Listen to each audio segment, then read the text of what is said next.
Bonjour à tous et merci de votre présence pour ce webinaire sur les 10 bonnes raisons de penser à la certification ISO 9001.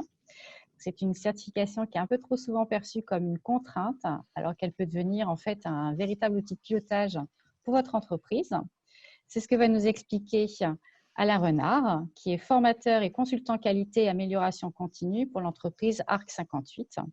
Je me présente rapidement. Donc, voilà, je m'appelle Alain Renard. Je suis qualiticien, pas de métier, mais enfin, dirons pas pendant mes études, mais en tout cas, j'ai passé 25 ans dans l'industrie et une grande partie dans les services qualité, à m'occuper à la fois de la qualité de terrain, mais également de la qualité, on va dire, système, hein, de l'assurance qualité.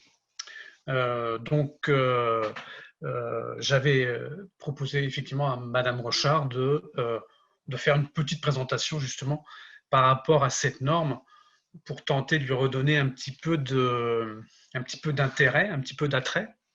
Voilà, donc ma petite présentation va commencer effectivement par ce point-là, hein. Donc la question qu'on peut se poser, voilà, contrainte client, hein, il se trouve que certaines entreprises, sous la contrainte d'un client, on leur demande de passer l'ISO 9001, ou alors est-ce une opportunité d'améliorer la performance des processus? On va tenter d'y répondre ce soir, hein, pendant cette présentation. Donc, la première partie, hein, où je vais revenir sur le poids du passé, hein, puisque ces normes ont un historique. Donc, on va essayer de comprendre par cet historique justement où on en est aujourd'hui. Ces normes, étant donné qu'elles sont là déjà depuis, on va dire, une trentaine d'années ou 25-30 ans, ont subi des évolutions. Donc, on va en voir les principales, sans rentrer dans le détail, pour comprendre un petit peu aujourd'hui pourquoi on en est arrivé à ces dernières versions. Et puis, enfin, donc, on verra donc, les 10 bonnes raisons, hein, qui seraient intéressantes de regarder, d'argumenter, hein, par rapport pour une entreprise qui n'est pas ISO aujourd'hui et qui souhaiterait voilà, qui souhaiterait ISO 9001, pardon. Hein, donc, quels seraient les arguments qui iraient dans le sens de la norme ISO 9001? Et puis la partie 2, donc ce que je vous propose, c'est qu'effectivement, si vous avez des questions, eh bien, on va pouvoir y répondre dans cette partie 2.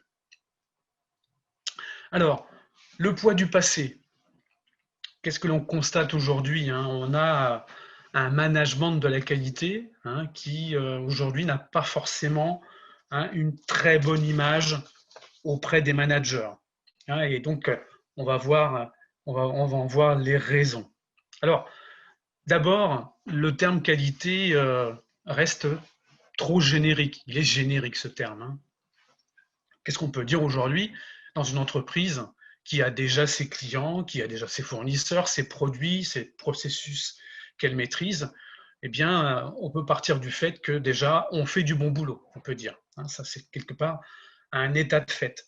Il se trouve, on a également en France, principalement en Europe, on pourrait le dire également, hein, une certaine conscience professionnelle. Il est reconnu que les Français ont tendance à bien travailler. On a toujours, vu de l'extérieur, au moins cet attrait-là, c'est-à-dire d'avoir des gens qui ont une certaine conscience professionnelle, et puis également une compétence, hein, ou des compétences dans un certain nombre de domaines. Hein, donc là, que ce soit pour des produits ou pour des services. Donc, à partir de là, eh bien, on pourrait se dire, eh bien, il n'y a pas besoin de faire des efforts supplémentaires, hein, dans le domaine de la qualité, puisque déjà, l'entreprise, enfin, on peut considérer que chacun dans l'entreprise fonctionne bien. Alors, bien évidemment, il y a des hauts et des bas, mais ça, c'est le lot de toutes les sociétés, de toutes les entreprises qui fournissent des services. Donc voilà, il y a déjà ce premier point, hein, où, je dirais, d'entrée, la qualité n'avait pas forcément, enfin, était quand même relativement bien ancrée déjà dans les entreprises. Alors, qu'est-ce qui s'est passé ensuite, hein, donc, dans les années 94, donc, sont sorties, hein, les premières normes. Alors, donc là, à ce moment-là, les organismes certificateurs, hein, ceux qui ont émis ces normes, hein, sont partis du fait, hein, c'est qu'il fallait écrire ce que l'on faisait et faire selon ce qu'on écrivait. Ce qui a donné, dans beaucoup d'entreprises, à considérer que eh bien, la qualité, c'était d'abord un aspect administratif. Hein, tout ça a renforcé, hein, le côté administratif de la qualité, où, moi j'ai connu ça dans l'entreprise où j'ai travaillé, mais en fait on a acheté des armoires et puis on a rempli ces armoires de classeurs, et les classeurs on les a remplis de modes opératoires, de procédures, d'instructions, de procédures, puisque normes, hein, dans ces années-là, nous demandaient justement de dire, alors voilà, comment vous écrivez la façon dont vous travaillez. Donc, pour les managers, hein, voilà, si je raisonne par rapport au chef d'entreprise, hein, donc ça, déjà ce premier point là, c'est historique là, de normes dans les années 94 ont renforcé le côté administratif. Un autre point également, c'est que bon, il y avait une implication qui était quand même relativement limitée justement de ce management.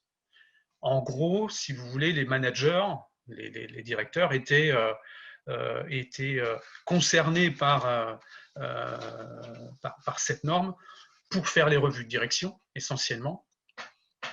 Hein, donc là, qu'est-ce qui se passait? Eh bien, le directeur accordait effectivement un minimum de temps à son responsable qualité et participait à cette revue de direction, dans laquelle d'ailleurs le responsable qualité avait tendance à utiliser un vocabulaire un peu particulier, hein, qui n'était pas forcément encore très connu, et bon, qui n'était pas forcément très intéressant. Et qu'est-ce qu'il importait à cette époque? Eh bien, c'était d'avoir le certificat. Hein, c'était ça surtout qui était pas d'une importance stratégique, mais qui donnait la responsabilité aux responsables qualité, hein, de passer ces normes. Donc, le responsable qualité était le spécialiste hein, de ce fameux certificat. Hein, et donc, ça avait là aussi une connotation derrière où eh bien, ça coûtait. C'est-à-dire, ça coûtait toujours trop. C'est-à-dire qu'il fallait mettre du monde dans les services, il fallait avoir des appareils, il fallait mettre en place des contrôles. Donc, il y avait une connotation également là de dire, voilà, ben, la qualité coûte. Et en plus, malheureusement, rapportait peu. C'est-à-dire que qu'est-ce qui se passe finalement? On s'aperçoit que les coûts de non-qualité, hein, sont souvent peu importants dans leur face visible. C'est-à-dire qu'on avait beau attaquer certains pans de la qualité, eh bien, ça ne réduisait pas proportionnellement les coûts de la qualité dans sa globalité. Ce qui s'est passé également à cette époque, c'est que certaines entreprises ont tenté de faire payer les coûts de qualité à leurs clients, ce que les clients, bien évidemment, ont refusé. En fait, la qualité, c'était bien l'affaire de son fournisseur, et ce client n'était pas d'accord, bien évidemment, pour rentrer dans les coûts de son fournisseur quand il disait, ben voilà, moi j'ai des coûts de qualité importants, est-ce que vous pouvez pas participer un petit peu? Donc tout ça, ça s'est passé de cette manière-là. Donc voilà, on voit, hein, dans cette première norme déjà des côtés plutôt négatifs. Tout du moins, on voit des grandes perspectives, on voyait pas comment ça pouvait aider les entreprises au-delà du fait d'avoir un certificat. Alors, heureusement, des évolutions sont apparues par la suite. Alors, avant de passer à la dernière partie de l'évolution, on va dire les normes que l'on utilise actuellement, on est passé par une phase intermédiaire, hein, donc les avant-dernières normes de ces normes ISO 9001, les versions 2000 et 2008, où là, des efforts ont été faits pour faire en sorte que ces normes collent plus à la réalité. Et notamment, on a commencé par mettre en place donc, de la méthode. C'est-à-dire que on se dit, voilà, on va penser l'organisation en processus. On a commencé déjà à parler de processus. Sont apparues également les notions d'amélioration continue, c'est-à-dire que la norme précédente, donc la version 94, nous demandait d'être à un certain niveau, hein, mais ne nous demandait pas forcément de progresser. Or, ces avant-dernières normes ont introduit la notion d'amélioration continue, c'est-à-dire qu'on ne demandait pas à l'entreprise de se contenter d'obtenir certains résultats, mais de faire en sorte de les améliorer au fur et à mesure. Voilà. Donc de se fixer des objectifs de plus en plus ambitieux, de manière à progresser encore et encore. Donc cette notion d'amélioration continue. Fort heureusement est arrivée également la réduction de la documentation, c'est-à-dire qu'on est passé à 6 procédures obligatoires, ce qui était déjà un net progrès. Voilà, c'était déjà une première étape, d'accord ? Si on regarde la dernière version donc, que l'on utilise aujourd'hui, hein, la version 2015, donc là, cette fois-ci, on introduit des nouvelles notions.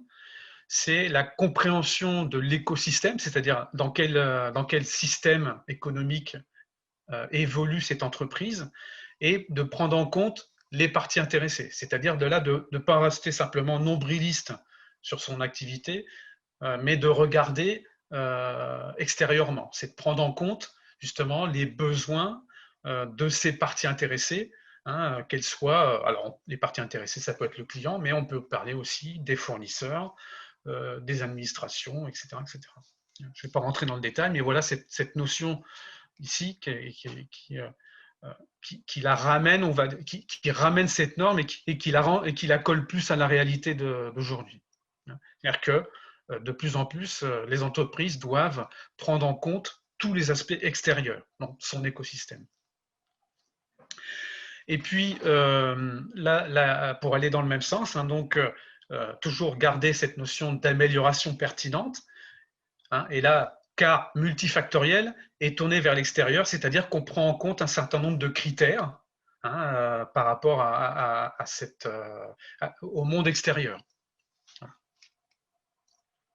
Ensuite, on demande aux entreprises également d'analyser les enjeux et les risques. Voilà. Cette notion d'analyse de risque, là aussi, est très importante dans cette version 2015.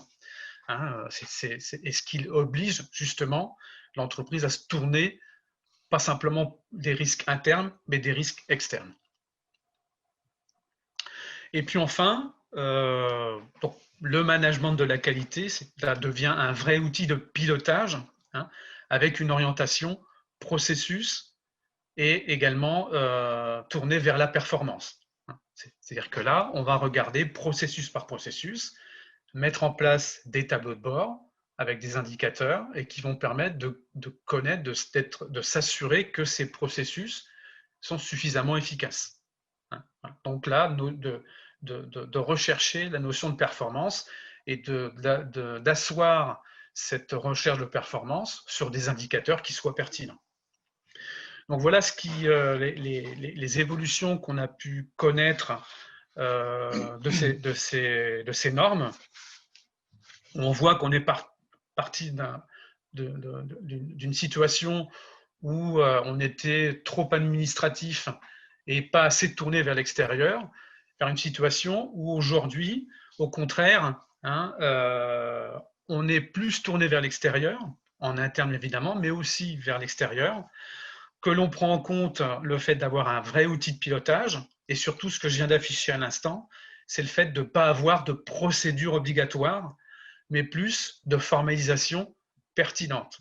C'est ça qui est très intéressant, c'est que la norme ne va pas demander d'avoir des procédures, des instructions obligatoires, mais va laisser le choix à l'entreprise de les choisir parmi toutes ces procédures, éventuellement, parmi tous ces processus, de façon à avoir un système qualité qui soit le plus représentatif de son activité.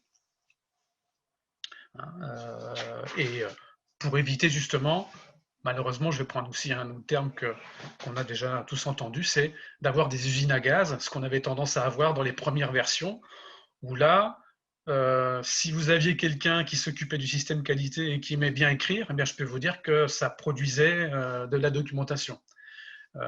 Et qu'est-ce qu'on se retrouvait après avec des classeurs dans des armoires, et des armoires que l'on n'ouvrait pas souvent, et des classeurs non plus. Et c'est la même chose en production. C'est-à-dire qu'on s'est retrouvé là aussi en croyant que si on écrivait toutes les méthodes de travail, mais vraiment de production, par exemple si on prend le cas de l'industrie, on pensait qu'on allait s'assurer que tout le monde allait réaliser les produits de la même manière. Eh bien, c'est faux. La documentation est là plus une aide, mais c'est plus finalement la formation de la personne, le fait qu'elle soit bien encadrée, qu'elle ait un bon management, qui est là également, par exemple, une bonne maintenance, donc une bonne gestion des outils, qui va permettre justement la réalisation et faire en sorte que la personne réalise son travail de manière correcte. Donc là, voilà, moins de documentation et plus de pertinence, vraiment le maître mot, de l'amélioration continue. Voilà. Donc, bon, heureusement, on voit qu'il y a quand même encore le poids du passé aujourd'hui, mais les évolutions ont permis aux normes de coller un peu plus à la réalité du monde industriel ou du monde économique tel que l'on connaît aujourd'hui. Donc voilà, c'est deux parties qui me paraissaient importantes de partager avec vous, qui expliquent un certain nombre de choses aujourd'hui, puisque vous connaissez peut-être certaines entreprises qui n'ont pas forcément des bonnes expériences de mise en place d'un système qualité où finalement, malheureusement, souvent, c'est pris comme une ligne, comme un centre de coût, oui, voilà, c'est ça, comme un coût dans un budget. On va voir là sur les 10 bonnes raisons qu'il faut aller au-delà de cet aspect purement certification, purement documentaire par l'obtention d'un certificat, mais que dans une entreprise, la mise en place d'une démarche qualité, donc au-delà d'un système qualité, mais d'une démarche, va être un vecteur de pérennité de l'entreprise. Alors, la première raison que l'on peut mettre en avant, le fait peut-être d'avoir une démarche de certification, eh bien, ça va être de se démarquer. C'est un atout aujourd'hui pour les appels d'offres, pour des référencements. D'ailleurs, certaines entreprises, certaines grandes entreprises même, font appel à des fournisseurs, et le fait d'avoir une certification va être un argument, va être un critère de sélection. Donc, c'est un atout pour ce cas-là. Le fait d'avoir cette démarche qualité est également pour le client une reconnaissance que sa satisfaction est au cœur des activités, puisque ces normes visent à satisfaire le client.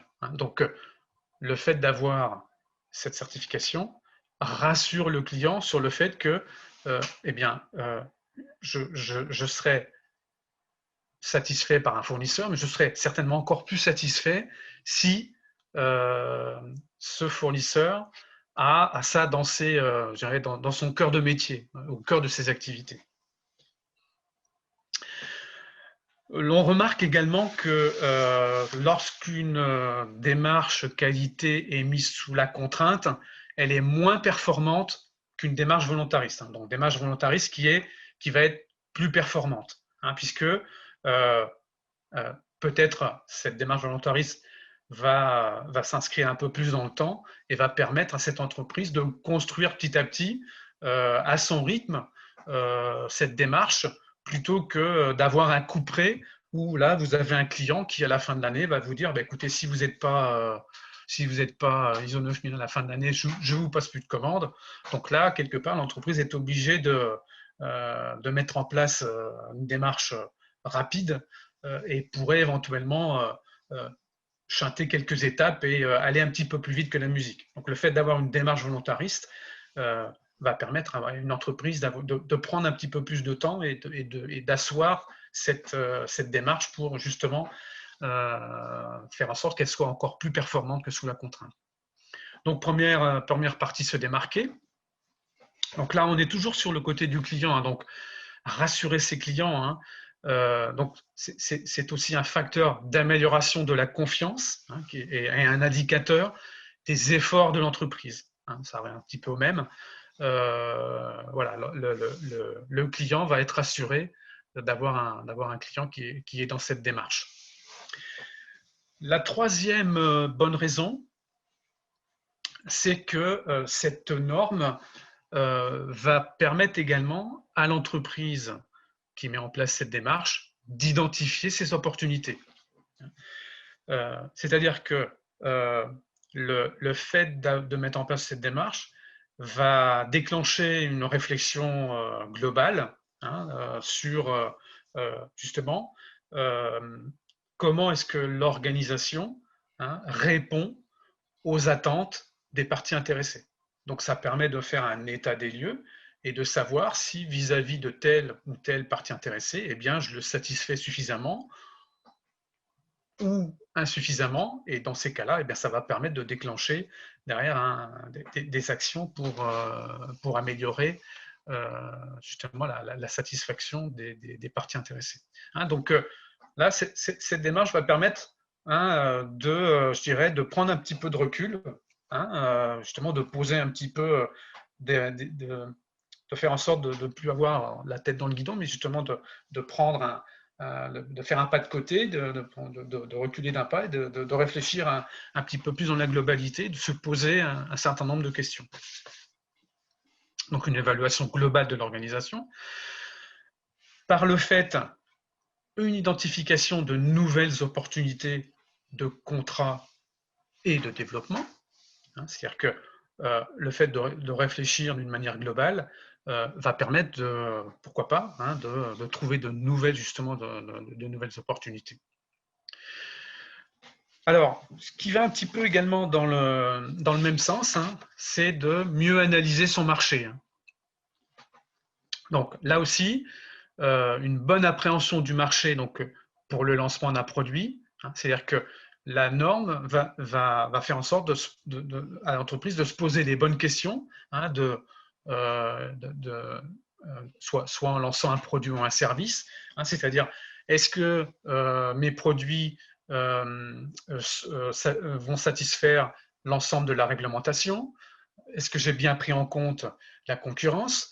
Une notion également de faisabilité. Est-ce que j'ai bien dans mes services ou dans mes ateliers tous les moyens nécessaires pour répondre efficacement aux besoins du client?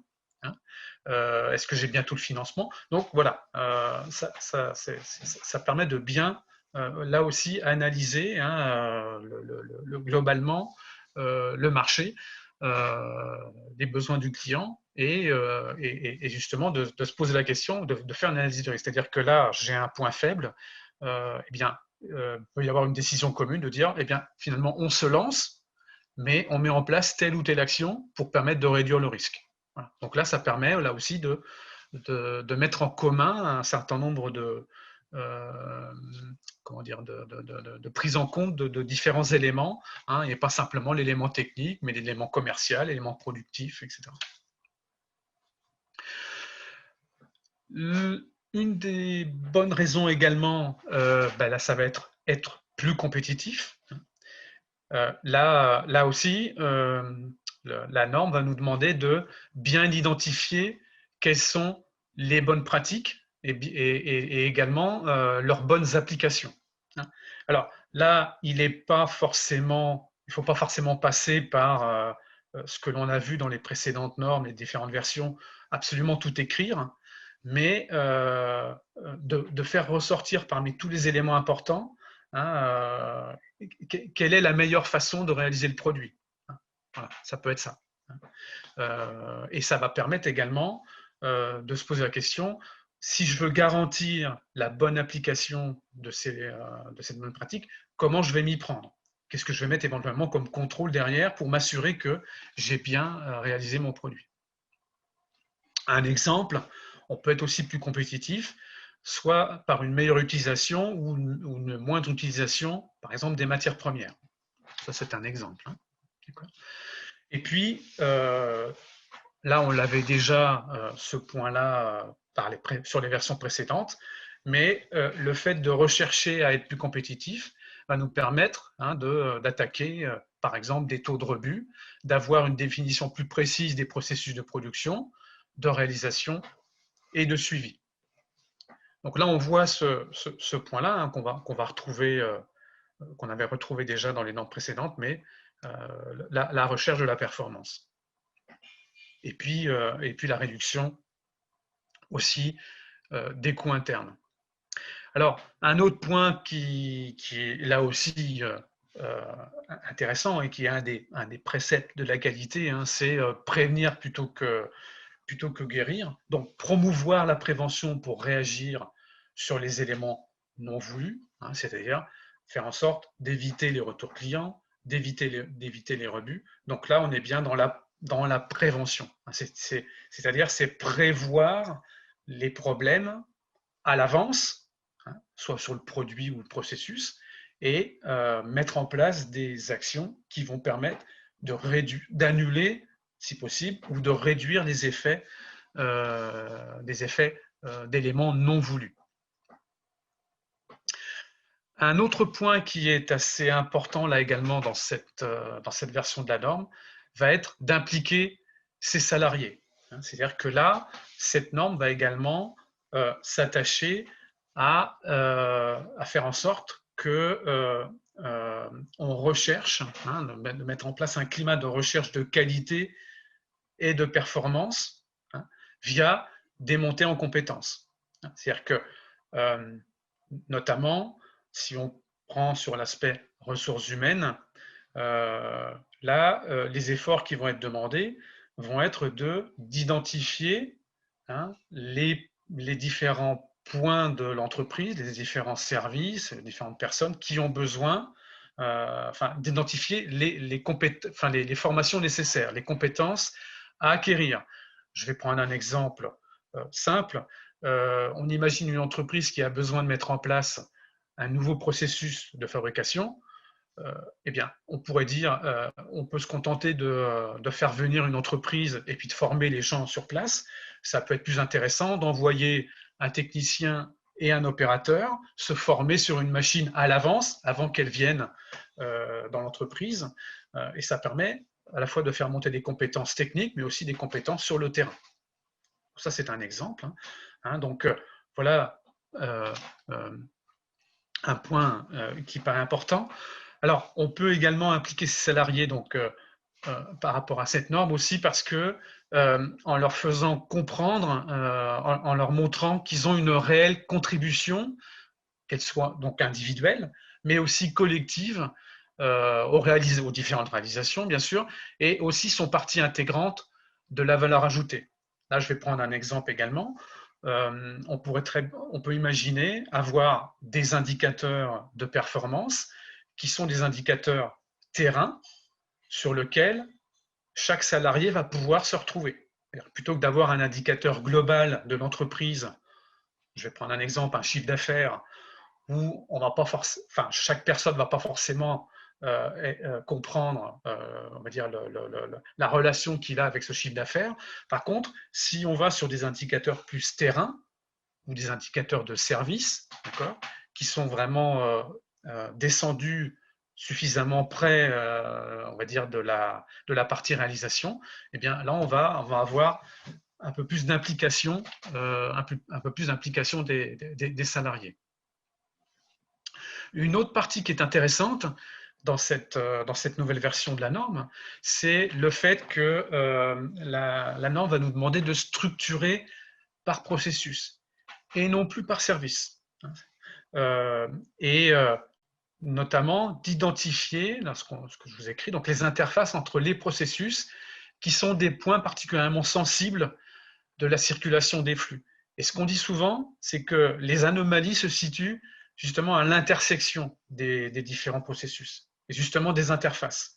C'est-à-dire que, si je caricature, chaque personne, elle est consciente de son travail, elle essaie de le faire relativement bien, et vous n'avez pas forcément tendance à voir que vous allez produire éventuellement soit un service ou un produit qui n'est pas tout à fait ce que votre client interne est en droit d'attendre. Donc, il va y avoir aux interfaces ce qu'on peut appeler quelquefois des pertes, soit des pertes d'informations ou des incompréhensions dans le besoin.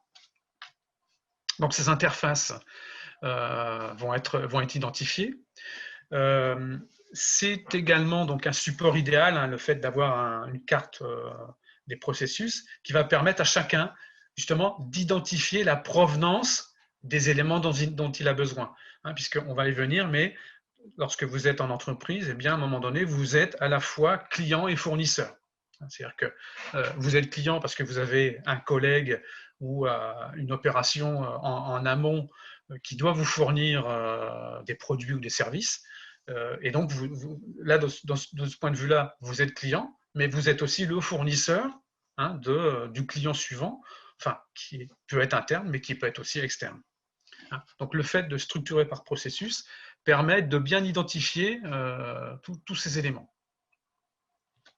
Et donc, on en vient à ce point qui est important, c'est la recherche de l'efficience, justement par le développement de l'écoute du client interne. Alors, ça, bien évidemment, c'est valable pour les entreprises qui ont une certaine taille, mais bon, on peut retrouver ça aussi dans les PME où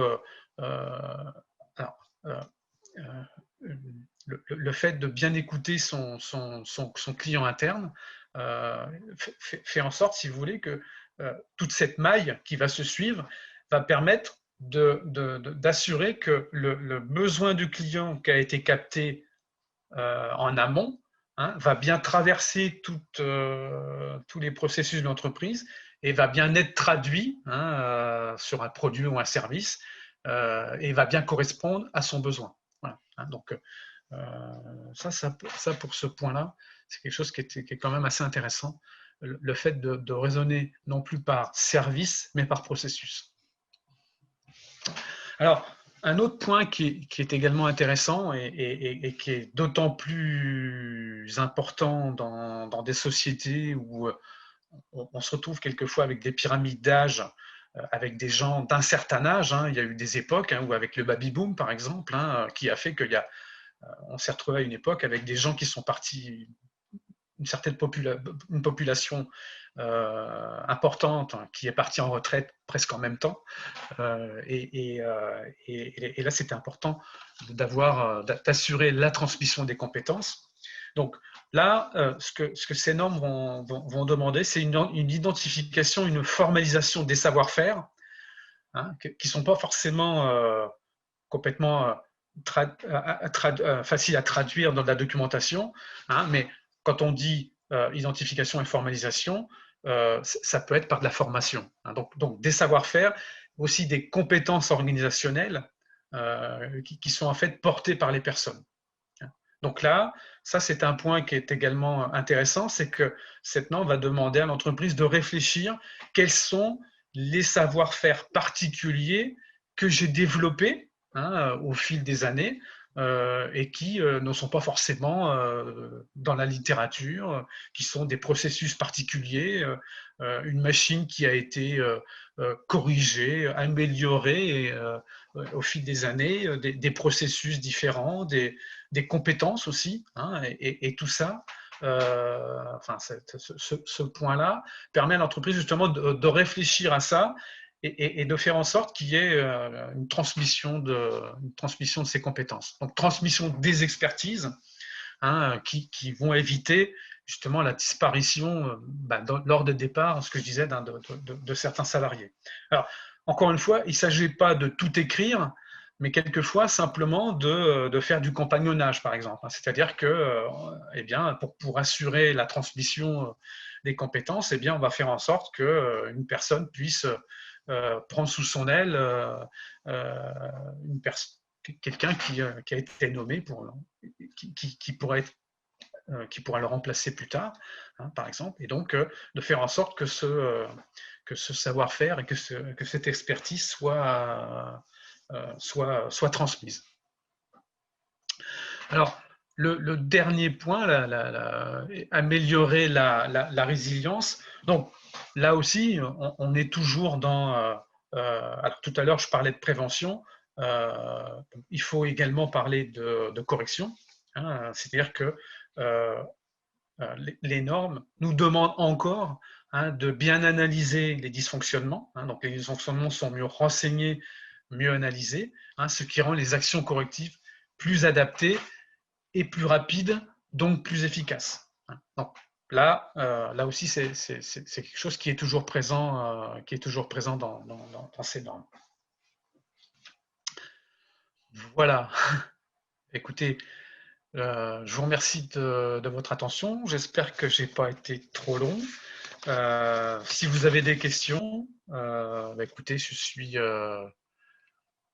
suis tout ouvert à vous écouter, à éventuellement échanger sur ce thème. Comment vous pouvez appréhender la certification des petites sociétés de quelques personnes, quand vous parlez d'ISO 9001?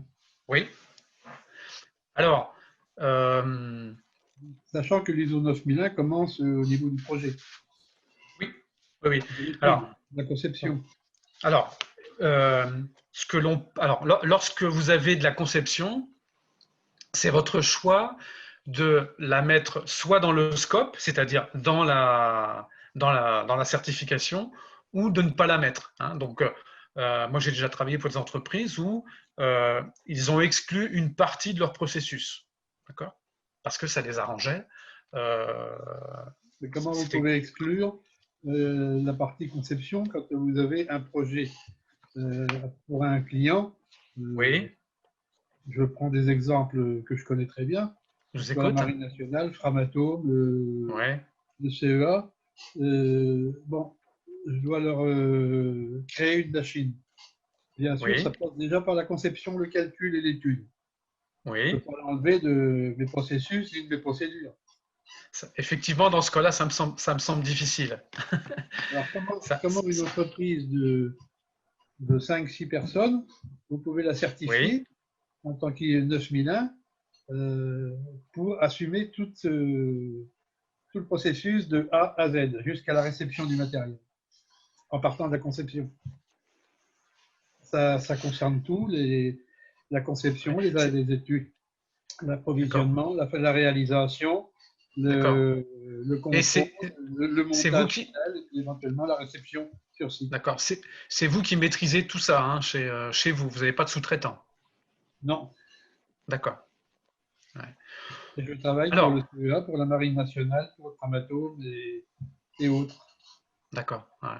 Alors, la dernière version de la norme, donc l'ISO 9001 version 2015, a été, je dirais, pas forcément allégée, mais permet justement de pouvoir intégrer toutes les entreprises, quelle que soit leur taille.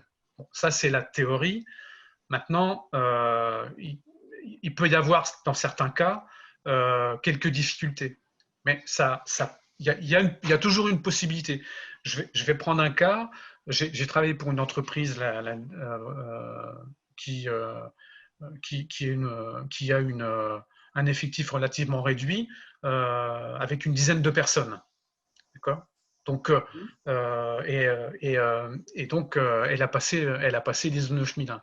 Ce qu'il faut, c'est bien prendre en compte, on va dire, toutes les exigences de la norme, mais savoir ensuite les utiliser, les appliquer à la taille de l'entreprise.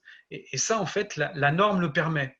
Hein. Il faut justement se sortir de l'idée selon laquelle eh bien, on a besoin d'avoir toute une documentation et des processus compliqués.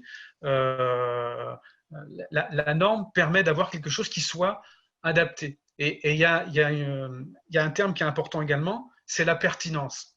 C'est-à-dire que lorsque, imaginez que vous souhaitez vous faire certifier, bien évidemment, l'auditeur qui va arriver, alors d'abord, il va y avoir tout un travail de construction du système qualité, puisqu'il y a un travail, on va dire, administratif amont, mais ensuite, l'auditeur va venir vérifier la pertinence de votre système. Si ce que vous avez décrit est représentatif de la façon dont vous travaillez. Comment ? De ce que l'on fait. Absolument, voilà, c'est ça. Donc, si vous voulez, moi, jusqu'à maintenant, les entreprises pour lesquelles j'ai travaillé, je ne me suis pas retrouvé, entre guillemets, le bec dans l'eau, en disant, ben là, je suis désolé, mais ce n'est pas certifiable. Je ne pense pas que ce soit possible. Il y aura toujours une manière à la fois de décrire vos processus, parce que vous avez peut-être déjà écrit un certain nombre de choses. Donc, la plupart du temps… On a toutes les procédures, les processus et un manuel qualité. Très bien. Il y a Framatome, tous les grandeurs d'ordre. Mais on n'a jamais cherché à avoir la certification. D'accord. Et ils l'acceptent uniquement sur la manière dont on travaille, avec notre manuel qualité, avec nos procédures et nos différents processus, sans avoir de certification. Bon, je dirais, tant mieux. Moi, ça va. C'est certain. Ah oui. Un jour ou l'autre, on peut la demander. On pourrait nous la demander. Alors, ça, après, si vous voulez, c'est des politiques générales qui sont décrites et qui, effectivement, il suffit que… Moi, j'ai connu ça. Il suffit qu'une entreprise… Vous avez un gros client, l'entreprise, elle change d'acheteur et elle va arriver avec des nouveaux critères de sélection des entreprises. Elle va dire, bah voilà, moi, à partir d'aujourd'hui, il faut que l'entreprise soit ISO 9001. À la limite, sans forcément réfléchir à la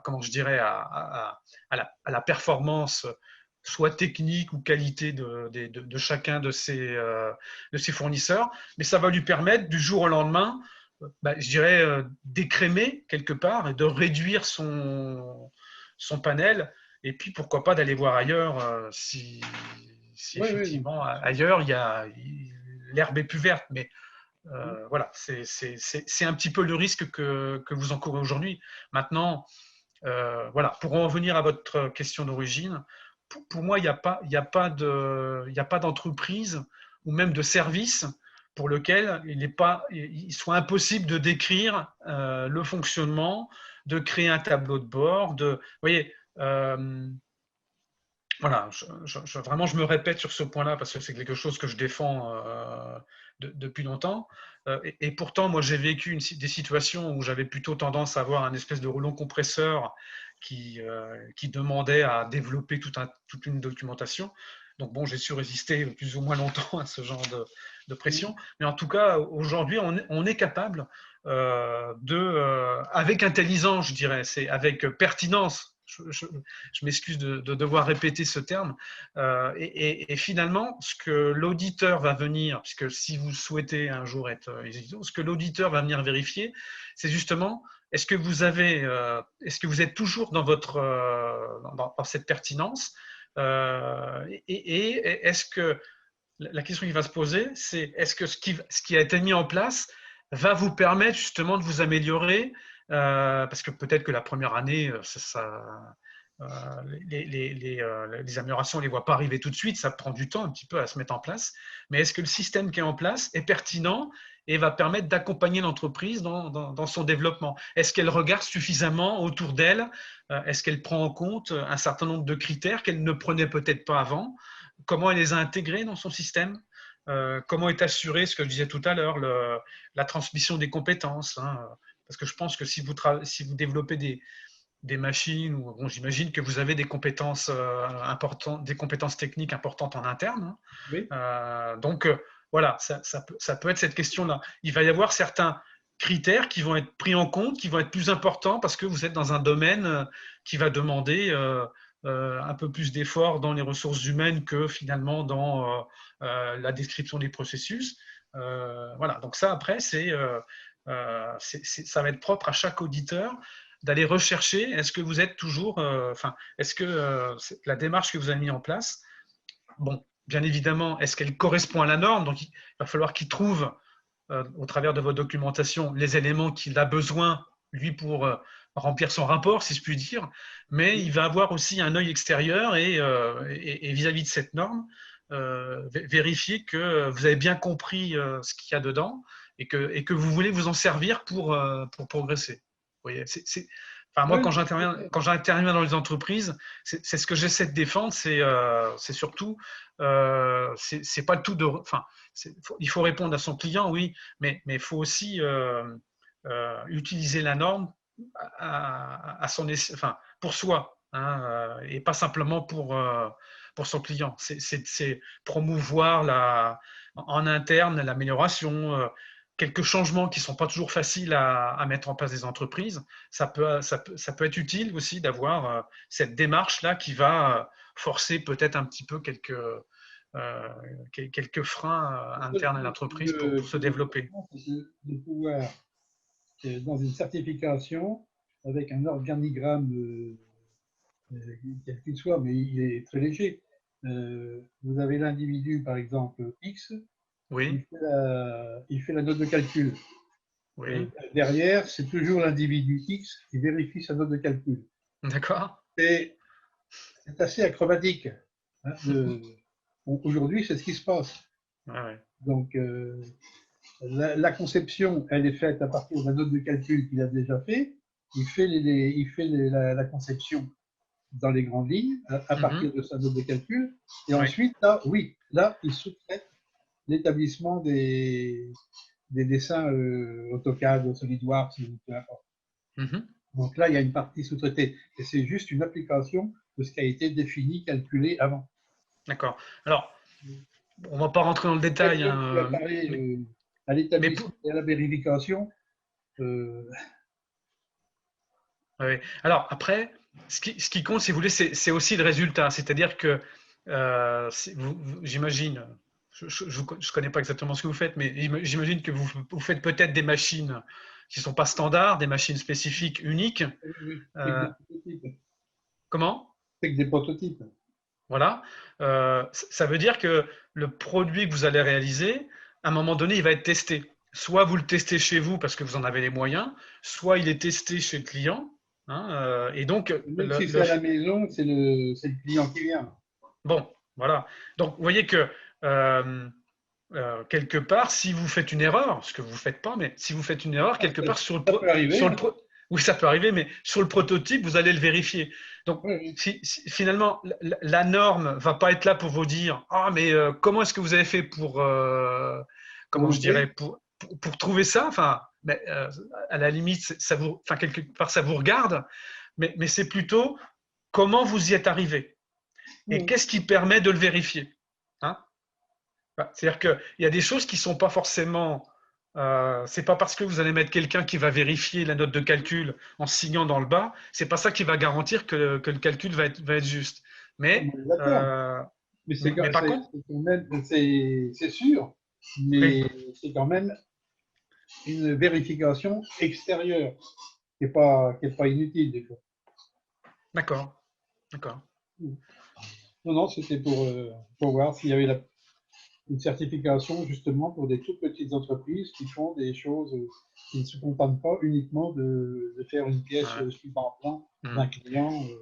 Ouais. Est-ce que vous savez, vous, si vous avez déjà des concurrents qui sont à peu près comme vous et qui sont certifiés? Est-ce que ça, déjà, vous le savez? Non. Comment? Non, non, non, les concurrents, ils sont beaucoup plus gros. Ah, ils sont plus gros, d'accord. Donc, non, non, non, de notre taille, non. D'accord. Ça passe toujours, hein, c'est pas la question. Je veux dire, sans certification. Sans certification. Ouais. Bah, écoutez, moi, j'espère pour vous que vous allez pouvoir Non, non, mais c'était continuer de savoir s'il y avait moyen quand même Ah oui, oui, moi je. voilà.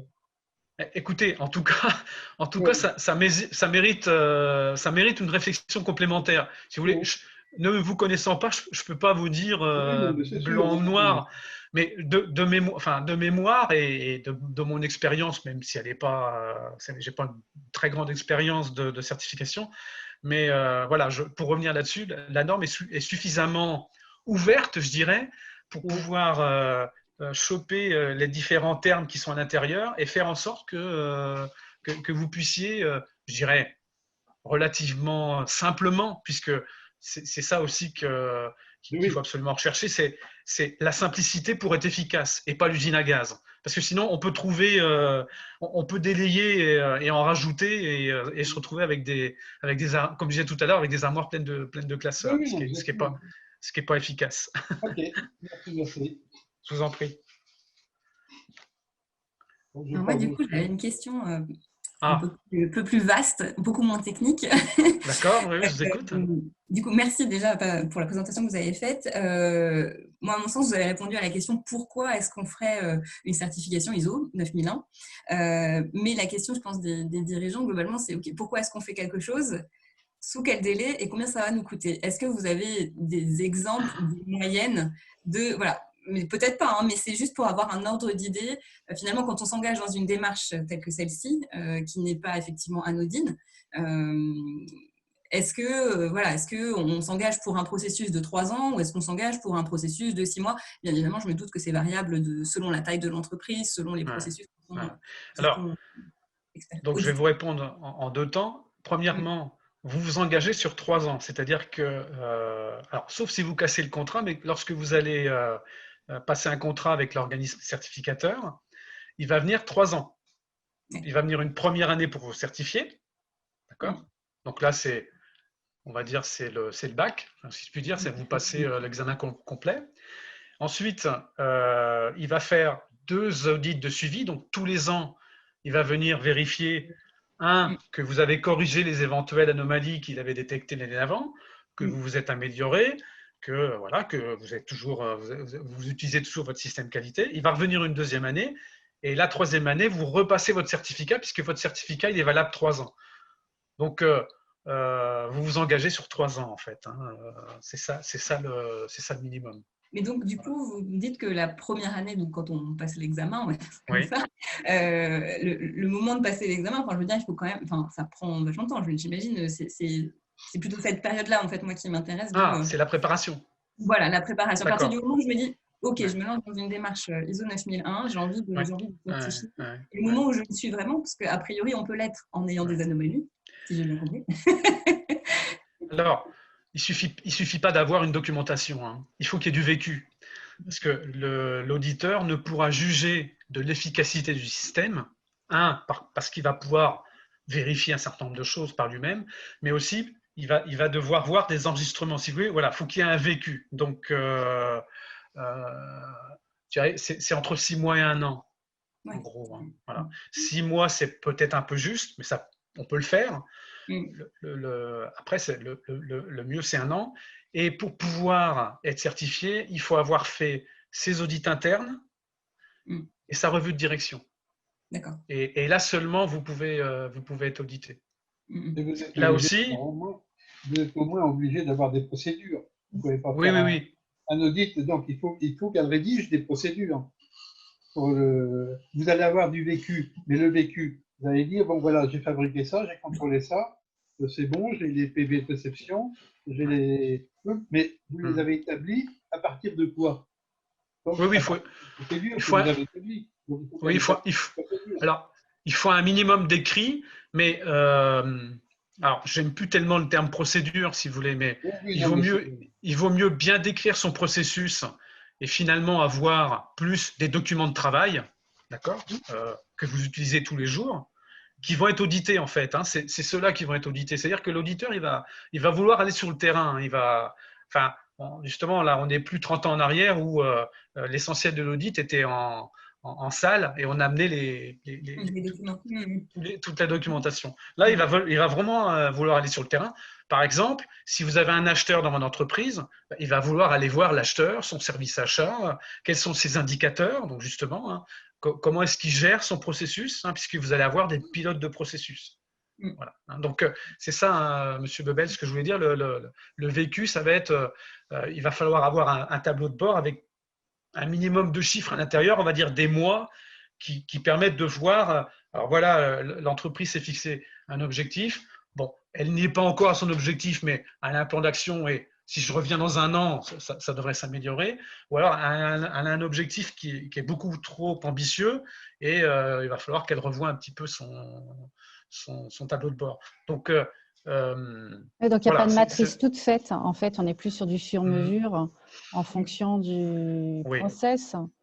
c'est ça. Donc, c'est à chacun de créer son propre outil d'analyse pour présenter à l'auditeur. Voilà. Si vous voulez, alors, on va trouver sur Internet, hein, vous pouvez trouver sur Internet des systèmes qualité clés en main en quelque sorte, mais ça risque d'être difficile pour l'entreprise de prendre ça comme argent, enfin elle va prendre ça comme argent comptant et finalement elle va On ne va pas rentrer dans les cases. Ça risque de ne pas rentrer dans les cases et du coup le support en lui-même il risque d'être de devoir le modifier et donc le temps que vous allez passer à modifier, ça peut être contre-productif. Hein. Donc, le mieux, c'est d'avoir vraiment un système qui soit construit dans l'entreprise, quoi. Avec les documents de l'entreprise, finalement. Moi, quand j'interviens, souvent, j'utilise beaucoup les documents que l'entreprise a déjà et grâce à ces documents, on arrive à construire quelque chose qui est conforme à la norme, tout simplement. D'où l'intérêt d'être accompagné parce que c'est extrêmement compliqué sinon de se retrouver devant une page blanche et de se dire bon allez je vais faire mon document. Non, oui, on peut le faire. Franchement, alors par contre, il faut bien connaître la norme et puis des exigences de la norme vont se retrouver dans plusieurs chapitres. Donc, ce que je conseille dans l'entreprise, c'est de se former aussi à la norme avant de se lancer dans une démarche. C'est pour ça que la plupart du temps, c'est le responsable qualité qui s'y colle et qui s'encadre d'une équipe, les futurs pilotes de processus, pour construire le système qualité à l'image de l'entreprise. Oui, mais dans les structures, vous ne pouvez pas avoir un responsable assurance qualité. C'est ça. Oui. C'est tout. Mais dans ces cas-là, il faut mieux que ce soit le dirigeant. En fait. Oui, c'est le dirigeant qui s'y colle. Hein. Ouais. Si le dirigeant n'est pas convaincu de cette démarche. Non, puis surtout, il a autre chose à faire. Ouais. C'est lourd. Hein. C'est pour ça que c'est pas du tout facile dans des toutes petites structures. Ouais. Mais du coup, vous disiez qu'au bout de 3 ans, on repasse l'examen qui réouvre pour 3 ans. C'est-à-dire que tous les 3 ans, on repasse l'examen? Tous les 3 ans, c'est l'audit complet. D'accord. Ouais. La certification, elle est bien marquée de telle année à telle année. C'est ça, c'est 3 ans. Et je les ai vécus pendant... Oui, non, mais je les ai vécus de nombreuses années dans des grandes sociétés. Oui. Et du coup, il y a une partie de la question de Madame Alain à laquelle vous n'avez pas répondu, c'est une estimation de coût. Ah. Non, je m'y attendais à celle-là. En fait, si vous voulez, en gros, pour une entreprise, pour une PME, l'auditeur va venir une journée.